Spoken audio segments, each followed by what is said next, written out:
साथियों नमस्कार, मैं रवि बेनीवाल लक्ष्य कोचिंग क्लासेज सिरसा से बोल रहा हूँ। साथियों, आज हम इतिहास पढ़ेंगे और इतिहास में वह वाकया, वह तराइन का मैदान जिसने पूरे इतिहास की वेगवती धाराओं को अप्रत्याशित रूप से मोड़ दिया। हाँ, मैं बात कर रहा हूँ तराइन का मैदान, करनाल, हरियाणा। वह यह जगह है एक अजमेर, राजस्थान का एक जिला अजमेर, और यहाँ पर एक राजा था, हिंदू सम्राट पृथ्वीराज चौहान।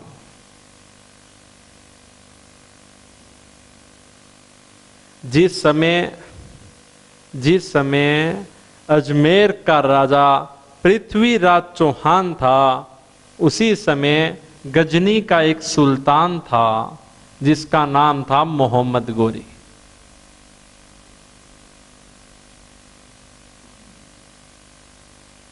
गजनी का सुल्तान था मोहम्मद गोरी। साथियों, आप सभी ने सुना होगा, हिंदुस्तान सोने की चिड़िया था। हिंदुस्तान सोने की चिड़िया किस वजह से था? तो इसकी वजह है हिंदुस्तान के गुजरात का एक मंदिर जिसका नाम है सोमनाथ मंदिर।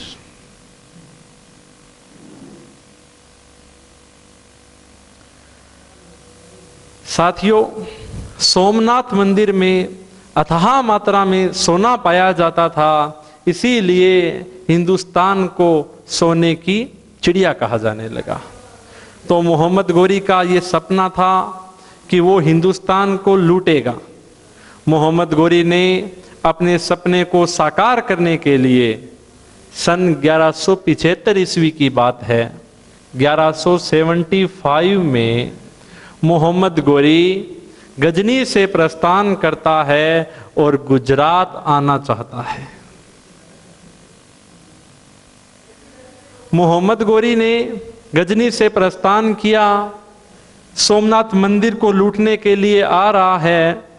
तो जिस समय गजनी का सुल्तान आ रहा है, उस समय गुजरात में राज है भीमदेव चालुक्य का। गुजरात में चालुक्यों का राज हुआ करता था और राजा का नाम था भीमदेव चालुक्य। तो जाहिर सी बात है, भीमदेव चालुक्य और मोहम्मद गोरी के बीच में 1175 ईस्वी में युद्ध होता है। भीमदेव चालुक्य विजयी रहा और मोहम्मद गोरी पराजित हो गया।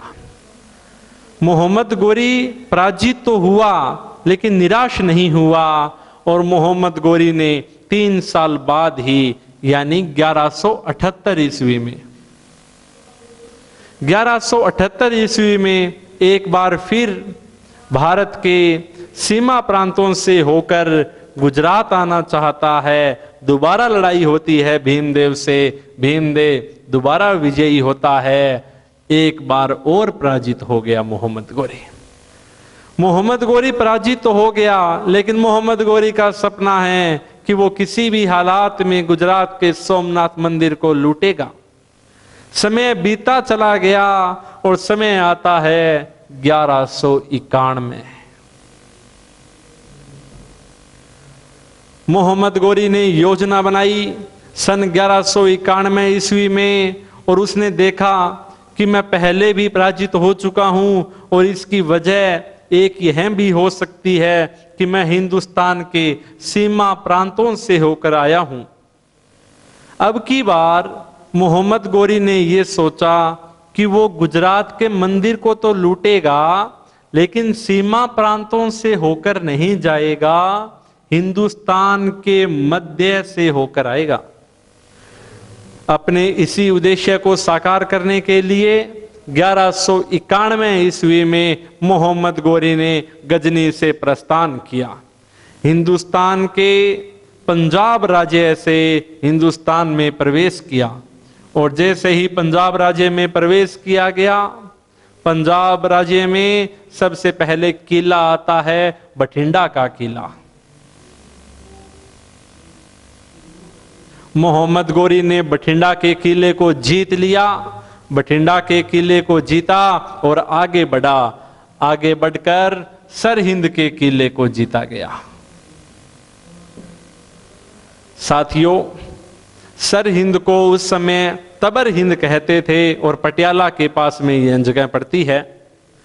बठिंडा के किले को जीता गया, सरहिंद के किले को जीता गया। याद रखने योग्य बात यह है कि यहां का जो प्रशासक बनाया गया था वो बनाया गया काजी जियाउद्दीन को। यह महत्वपूर्ण नाम है, काजी जियाउद्दीन। काजी जियाउद्दीन को बठिंडा के किले का और सरहिंद के किले का सूबेदार यानी इसका प्रशासक बना दिया गया है। इन दोनों जगहों को जीतने के बाद में मोहम्मद गोरी आगे बढ़ता है और बढ़ता बढ़ता तराइन के मैदान में आता है। साथियों, तराइन करनाल में है, करनाल हरियाणा में है। तराइन के मैदान में मोहम्मद गोरी की सेना पहुंच गई और इस बात की खबर हिंदू सम्राट विश्व विजेता दल पंगुल पृथ्वीराज चौहान के पास में पहुंची तो पृथ्वीराज चौहान अपनी सेना को लेकर अजमेर से प्रस्थान करता है। और किसके साथ लड़ाई होगी? मोहम्मद गोरी। इन दोनों के मध्य युद्ध होता है जिसे कहा जाता है तराइन का प्रथम युद्ध, सन 1191। कहते हैं कि तराइन का मैदान 1191 जून का महीना था। दोनों सेनाएं आमने सामने होती है। याद रखने योग्य बात है, पृथ्वीराज चौहान का जो सेनापति था उसका नाम था खांडे राव। पृथ्वीराज चौहान का नाम था, पृथ्वीराज चौहान का सेनापति का नाम था खांडे राव। मोहम्मद गोरी के सेनापति का नाम है कुतुबुद्दीन ऐबक। कुतुबुद्दीन ऐबक। पृथ्वीराज चौहान अपने सेनापति को लेकर अजमेर से प्रस्थान करता है और तराइन के मैदान में आ जाता है। कहते हैं कि जून का महीना था और दोनों सेनाएं आमने सामने होती है। और इस युद्ध में, युद्ध के पहले पहर में ही पृथ्वीराज चौहान विजयी हो गया और मोहम्मद गोरी एक बार फिर पराजित हो गया। इतिहासकार कहते हैं कि मोहम्मद गोरी पृथ्वीराज चौहान के कदमों में गिर गया और प्राण दान मांगने लगा।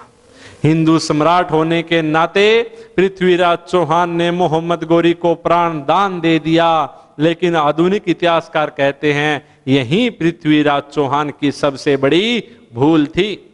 यही पृथ्वीराज चौहान की सबसे बड़ी भूल थी। इतिहासकार कहते हैं कि पृथ्वीराज चौहान ने मोहम्मद गोरी की भागती हुई सेना का पीछा नहीं किया। लेकिन शोध ये बताते हैं कि पृथ्वीराज चौहान ने भागती हुई सेना का पीछा तो किया, लेकिन केवल कहां तक? बठिंडा के किले तक। बठिंडा के किले तक पीछा किया गया। काजी जियाउद्दीन को बंदी बनाया गया, लेकिन थोड़े ही समय बाद धन लेकर काजी जियाउद्दीन को भी रिहा कर दिया गया। तराइन का पहला युद्ध होता है मोहम्मद गोरी और पृथ्वीराज चौहान के मध्य। पृथ्वीराज चौहान विजयी रहता है, मोहम्मद गोरी पराजित हो गया है। और मोहम्मद गोरी का ये सपना है कि वो किसी भी हालात में हिंदुस्तान को लूटेगा, सोमनाथ मंदिर को जीतेगा। मोहम्मद गोरी ने प्रतिज्ञा ले ली कि जब तक मैं हिंदू सम्राट पृथ्वीराज चौहान को पराजित ना कर दूं, स्नान नहीं करूंगा। अजीबोगरीब प्रतिज्ञा ली गई। मोहम्मद गोरी ने कहा कि जब तक मैं पृथ्वीराज चौहान को पराजित ना कर दूं, स्नान नहीं करूंगा। मोहम्मद गोरी प्रतिज्ञा लेकर वापस चला गया। मोहम्मद गोरी निराश नहीं हुआ और मोहम्मद गोरी एक बार फिर दोबारा अपनी सेना को संगठित करने का प्रयास करता है। और इतिहासकार कहते हैं मोहम्मद गोरी ने अब की बार 1,20,000 की।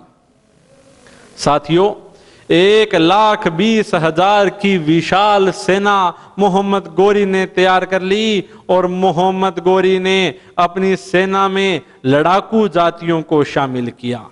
लड़ाकू जातियां, खूंखार जातियां, मंगोल, ताजिक, तुर्क, कबाइली, ये जो उस समय की खूंखार जातियां थी, उन सभी को शामिल कर लिया गया और अब की बार 1,20,000 की विशाल सेना लेकर अपने सपने को सार्थक करने का ये प्रयास करता है। और अगले ही बरस सन 1192 में पुनः हिंदुस्तान में प्रवेश करता है। उसी रास्ते से करता है, पंजाब राज्य से प्रवेश हुआ, बठिंडा को जीता, सरहिंद को जीता। तराइन के मैदान में मोहम्मद गोरी की सेना पहुंच गई है। कहां पहुंच गई है? तराइन के मैदान में। अब यदि युद्ध हुआ तो कौन सा होगा? तराइन का द्वितीय युद्ध। अजमेर में पृथ्वीराज चौहान था और पृथ्वीराज चौहान के कुछ व्यक्ति थे, मंत्री थे, जिनका नाम था सोमेश्वर, प्रताप सिंह, उदयराज। 3 नाम है साथियों, सोमेश्वर, प्रताप सिंह, उदयराज। इन तीनों व्यक्तियों को गुप्तचरों के माध्यम से इस बात का पता लगा कि अब की बार मोहम्मद गोरी एक विशाल सेना लेकर हिंदुस्तान पर आक्रमण करने की तैयारी कर रहा है। तो भरे दरबार में इन तीनों व्यक्तियों ने हिंदू सम्राट से कहा कि हिंदू सम्राट पृथ्वीराज चौहान, विलासिता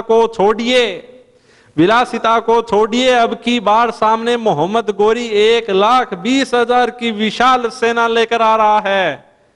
कहते हैं पृथ्वीराज चौहान अभिमान रोग से ग्रसित था और उसने बड़े दरबार में कहा, अरे कैसे कायरों की भांति बात करते हो?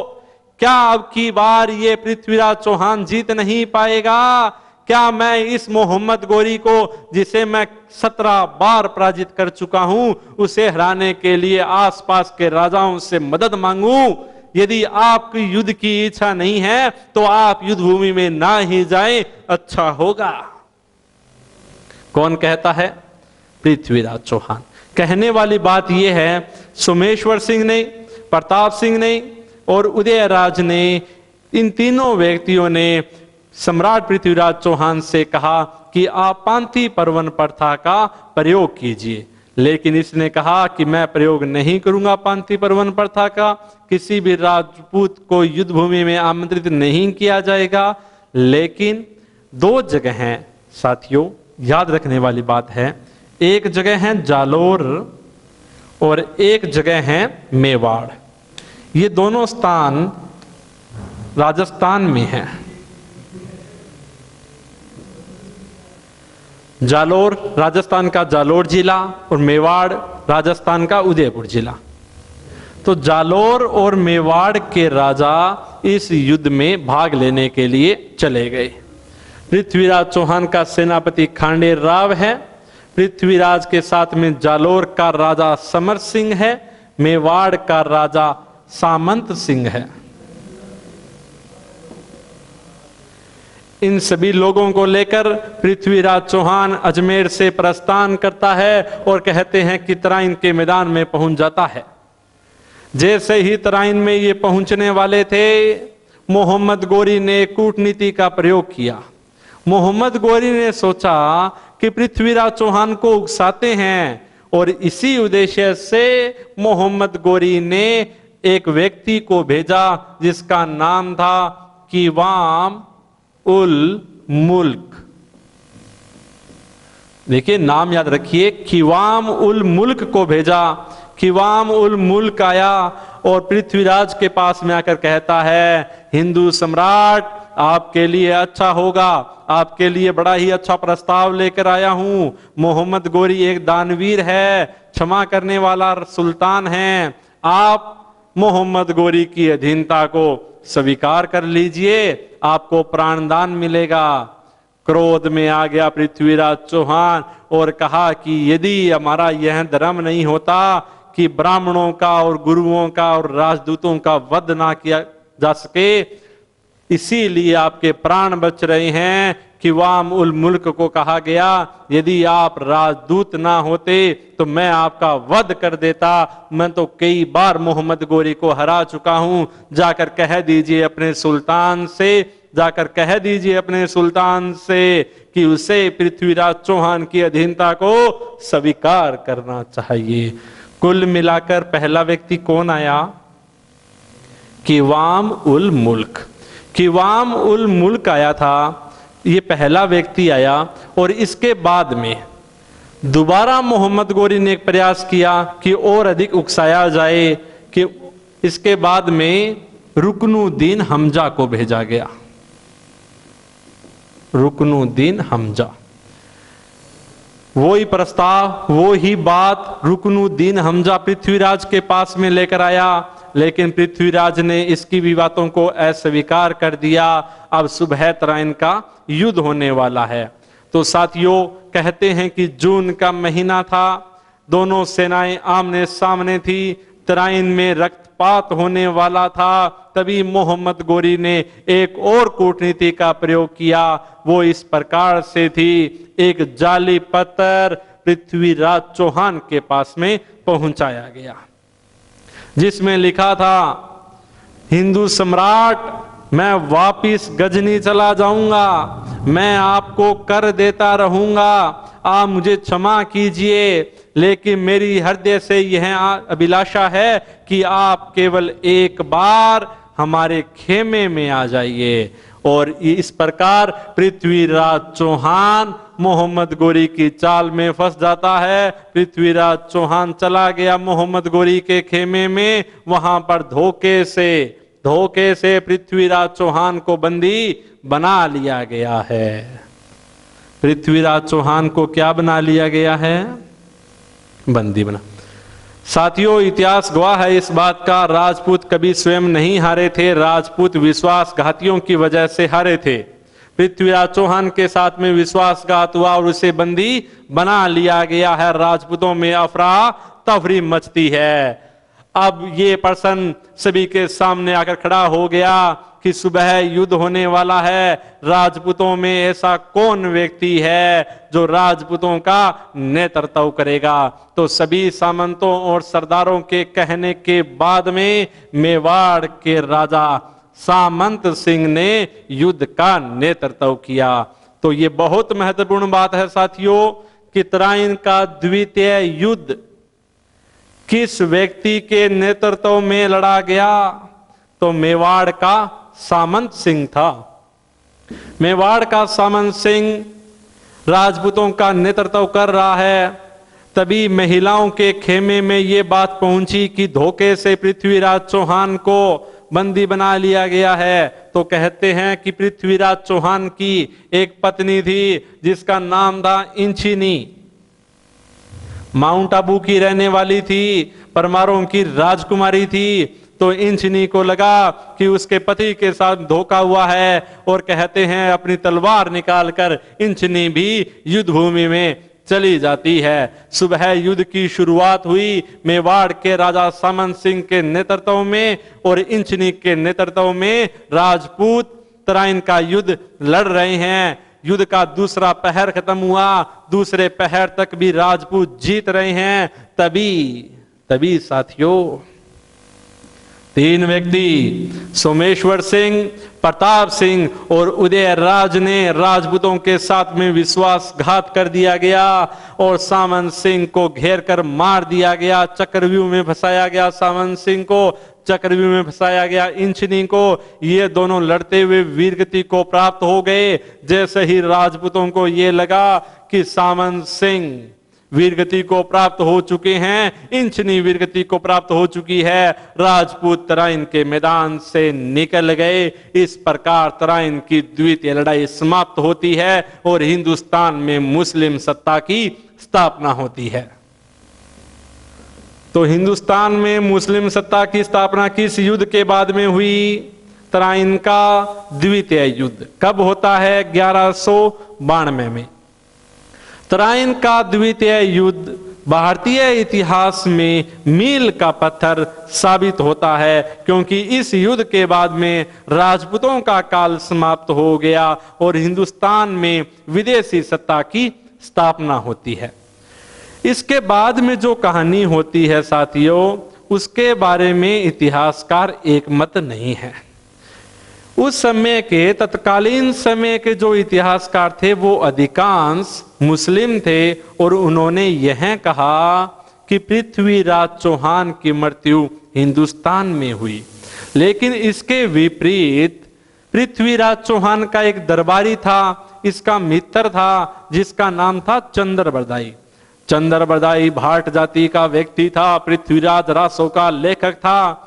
पृथ्वीराज रासों में जिसे हिंदी का प्रथम महाकाव्य कहा जाता है, तो चंद्रबरदाई पृथ्वीराज रासों नामक ग्रंथ में कहता है कि जैसे ही पृथ्वीराज चौहान को बंदी बनाया गया, युद्ध के बाद में सुल्तान मोहम्मद गोरी पृथ्वीराज चौहान को बंदी बनाकर गजनी ले गया। पृथ्वीराज चौहान को गजनी ले जाया गया और वहां पर कहते हैं अपमानित करने के लिए हर दिन पृथ्वीराज चौहान को दरबार में लाया जाता।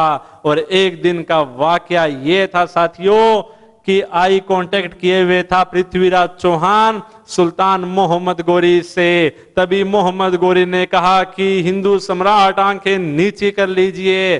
तभी पृथ्वीराज बोलता है कि हमारी आंखें हमारे गुरुओं, ब्राह्मणों और इष्ट देवों के सामने झुकती है, किसी मूर्ति भंजक के खिलाफ नहीं। तभी मोहम्मद गोरी के आदेश पर पृथ्वीराज चौहान की आंखें फोड़ दी गई। साथियों, यातनाओं की शुरुआत होती है, पृथ्वीराज चौहान की आंखें फोड़ दी गई है। लेकिन नियति को कुछ और ही मंजूर था। नियति नियत हो गई, इस प्रकार से हुई कि एक दिन सुल्तान मोहम्मद गोरी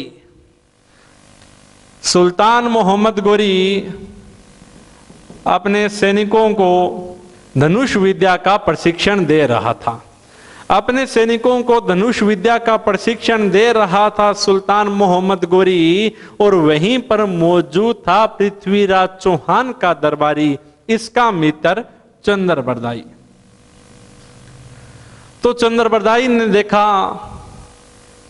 कि आज एक ऐसा मौका आया है जिससे इतिहास को पलटा जा सकता है। कहते हैं साथियों, तलवार की धार से ज्यादा कलम की धार होती है। और यही बात चंद्रबरदाई के मन में आई। चंद्रबरदाई ने मोहम्मद गोरी को कहा, सुल्तान, आपकी सेना में ऐसा कोई सैनिक नहीं है, ऐसा कोई धनुर्धारी नहीं है जो बराबरी कर सकता है अंधे पृथ्वीराज चौहान की। क्योंकि जानता था पृथ्वीराज चौहान शब्द भेदी बाण छोड़ना जानता है।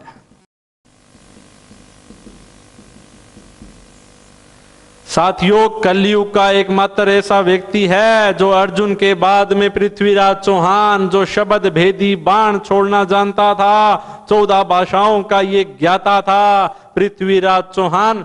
चंद्रबरदाई ने सुल्तान से कहा, सुल्तान, ऐसा योद्धा, ऐसा धनुर्धारी तेरी सेना में नहीं है। गुस्से में आ गया और गुस्से में आकर मोहम्मद गोरी कहता है, ये अंधा है पृथ्वीराज चौहान, ये कैसे लक्ष्य को भेद सकता है। चंद्रबरदाई ने कहा कि अभी इस बात का प्रशिक्षण ही हो सकता है। सुल्तान, आप हमें लक्ष्य बता दीजिए और आप केवल 3 बार ऐसे तालियां बजा देना, लक्ष्य बता देना, तालियां बजा देना, अंधा पृथ्वीराज चौहान लक्ष्य को भेद देगा। सुल्तान का दरबार अचंभित हो गया कि ऐसा कैसे हो सकता है। वहां पर सारा ये सिस्टम लगाया गया और कहा कि यदि आपने निशाना नहीं लगाया तो हर रोज आपको दरबार में घुटनों के बल आना होगा।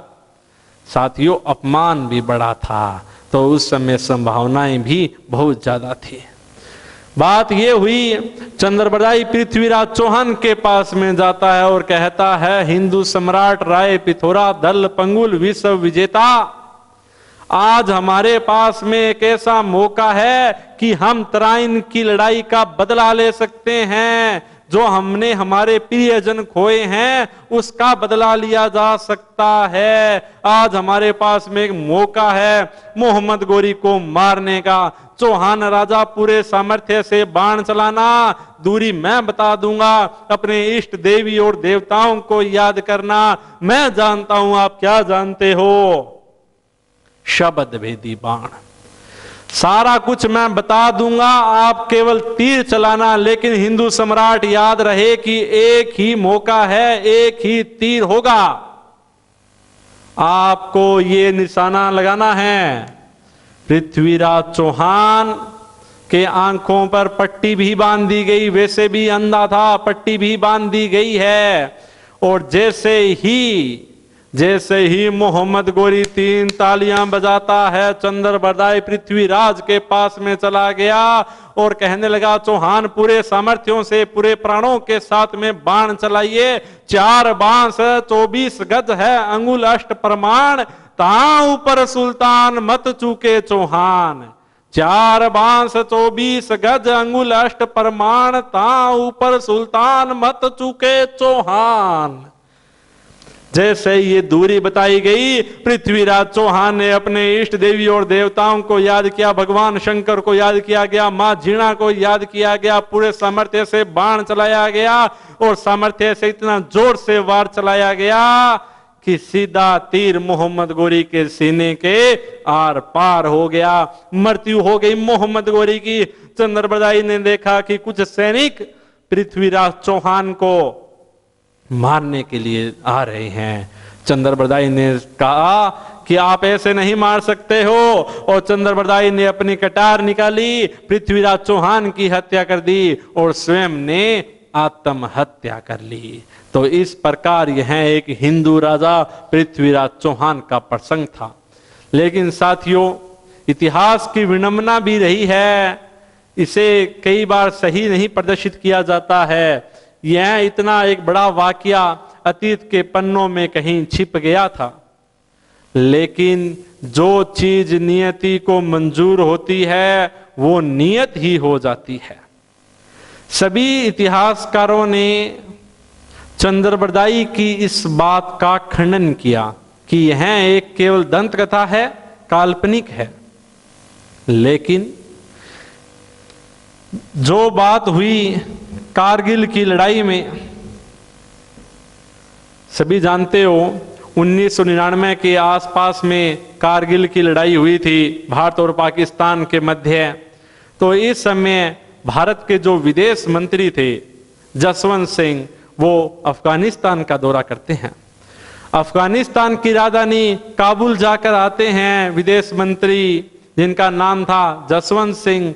जसवंत सिंह वापिस आए तो उन्होंने देखा कि इस समय हिंदुस्तान में युद्ध का माहौल है और जो हिंदुस्तान के राजनीतिक दल हैं कांग्रेस, बीजेपी, ये दोनों आपस में एक दूसरे पे आरोप प्रत्यारोप कर रहे हैं। तभी जसवंत सिंह ने मीडिया बुलाई और कॉन्फ्रेंस की और कहा कि आज तक कांग्रेस ने ऐसा क्या किया है। उस हिंदू सम्राट की अस्थियां काबुल के संग्रहालय की सीढ़ियों पर लगी हुई है, आने जाने वाला हर एक व्यक्ति उसको ठोकर मारकर हिंदू सम्राट की तौहीन कर रहा है। ये बात कही गई, जैसे ये बयान दिया गया, सरकार ने और सभी लोगों ने इस बात का भरसक प्रयास किया कि खबर ये लीक नहीं होनी चाहिए, सांप्रदायिक दंगे हो सकते हैं। लेकिन साथियों, जहां बात पहुंचनी थी वहां बात पहुंच गई, और बात को पहुंचना था तिहाड़ जेल में। कौन सी जगह है? तिहाड़ जेल। तिहाड़ जेल में एक व्यक्ति था जो उम्र कैद की सजा भुगत रहा था, शेर सिंह राणा।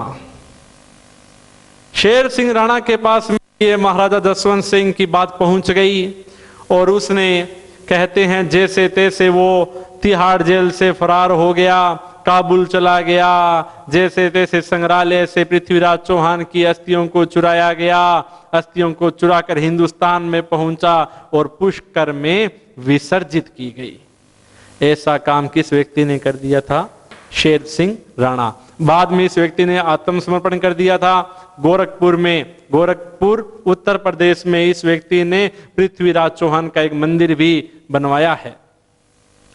लेकिन साथियों, जो भी हुआ हो, तराइन का वो मैदान अविस्मरणीय हो गया जिसने इतिहास की वेगवती धाराओं को भी बदल दिया था। तराइन का द्वितीय युद्ध भारतीय इतिहास में मील का पत्थर साबित होता है। यह एक युग परिवर्तनकारी घटना थी। इतिहासकार आशीर्वादी लाल श्रीवास्तव कहते हैं कि तराइन का द्वितीय युद्ध भारतीय इतिहास में एक युग परिवर्तनकारी घटना थी। इतिहासकार कहते हैं कि पृथ्वीराज चौहान पराजित हो गया, लेकिन अगर सही दृष्टि से देखा जाए तो बात सही लगती है कर्नल जेम्स टोड की। कर्नल जेम्स टोड ने कहा था, यद्यपि पृथ्वीराज चौहान तराइन का द्वितीय युद्ध हार गया, लेकिन भारतीय इतिहास में सदा सदा के लिए अमर हो गया। एक व्यक्ति है डॉक्टर दशरथ शर्मा।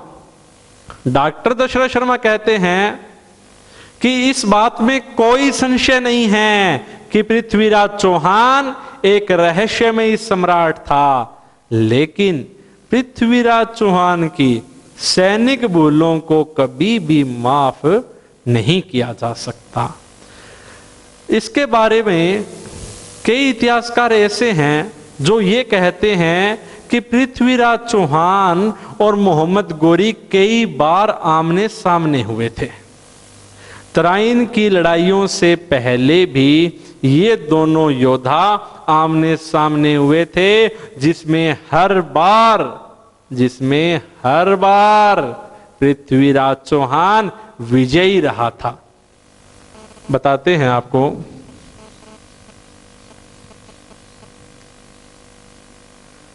साथियों, अगर आपको ये वीडियो अच्छी लग रही है तो इसे लाइक करें, कोई कमी लग रही है तो कमेंट करें, हमारे चैनल को सब्सक्राइब करें, नोटिफिकेशन बेल बटन को प्रेस करें। साथियों, कहा जाता है कि मोहम्मद गोरी और पृथ्वीराज चौहान के बीच में तराइन के युद्धों से भी पहले बहुत बार लड़ाइयां हो चुकी थी। तो एक व्यक्ति है नयन चंद्र सूरी, जिसका ग्रंथ है हमीर महाकाव्य। जो क्वेश्चन उठेगा वो यहां से उठेगा, पूरा ध्यान से।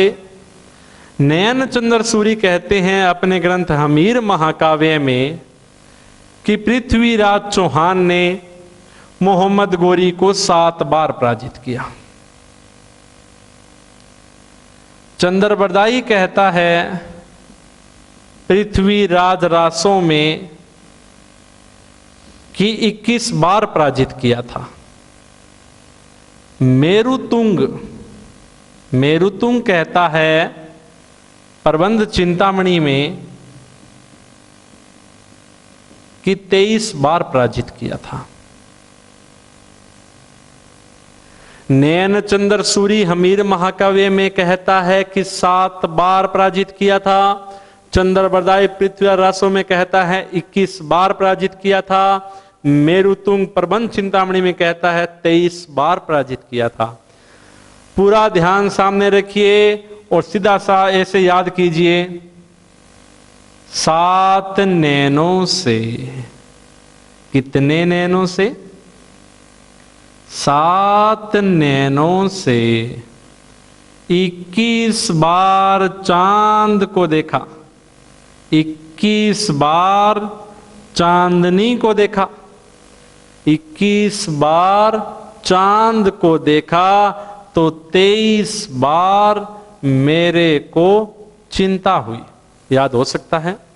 7 नैनों से 21 बार चांद को देखा तो 23 बार मेरे को चिंता हुई। इस प्रकार यह तराइन का द्वितीय युद्ध होता है। तराइन के द्वितीय युद्ध के बाद में इतिहासकार स्मिथ ने कहा कि यह कोई साधारण युद्ध नहीं था। इस युद्ध के बाद में हिंदुस्तान से राजपूतों का काल समाप्त हो गया, मुस्लिम सत्ता की स्थापना होती है और बौद्ध धर्म का पतन शुरू हो गया। इतिहासकार स्मिथ के कथन बड़े प्रसिद्ध हैं, अक्सर एग्जाम में पूछे जाते हैं। भारत विविधताओं में एकता वाला देश है, कहा था स्मिथ ने। स्मिथ ही कहने वाला वो व्यक्ति था जिसने कहा था कि समुद्र गुप्त भारत का नेपोलियन है। स्मिथ ही वो व्यक्ति था जो कहता है राजपूत हुणों की संतान है। स्मिथ ही वो व्यक्ति था जिसने कहा था कि तराइन के द्वितीय युद्ध के बाद में राजपूतों का पतन शुरू हो गया। स्मिथ ही वो व्यक्ति था जिसने कहा था कि अकबर का दीन इलाही धर्म अकबर की मूर्खता का प्रतीक है। स्मिथ ही वो व्यक्ति था जिसने कहा था कि जोधा महल पत्थरों पर ढाला गया रोमांस है। स्मिथ ही वो व्यक्ति था जिसने कहा था कि शाहजहां राजकार्यों में दगाबाज शासक है। स्मिथ ही वो व्यक्ति था जिसने कहा था कि पलासी के अधूरे कार्य को बक्सर के युद्ध ने पूरा कर दिया। तो इस प्रकार ये आपकी तराइन की लड़ाई है। इसमें याद रखने वाला है काजी जियाउद्दीन जो प्रशासक था, 2 आए थे संधि प्रस्तावक, किवाम उल मुल्क रुकनुद्दीन हमजा मोहम्मद गोरी का सेनापति था, कुतुबुद्दीन ऐबक पृथ्वीराज चौहान का सेनापति था, खांडे राव पृथ्वीराज चौहान की वो पत्नी जो तराइन के मैदान में मारी गई इंचनी थी। ये सब जानकारियां आप सभी के लिए बहुत बहुत महत्वपूर्ण हैं।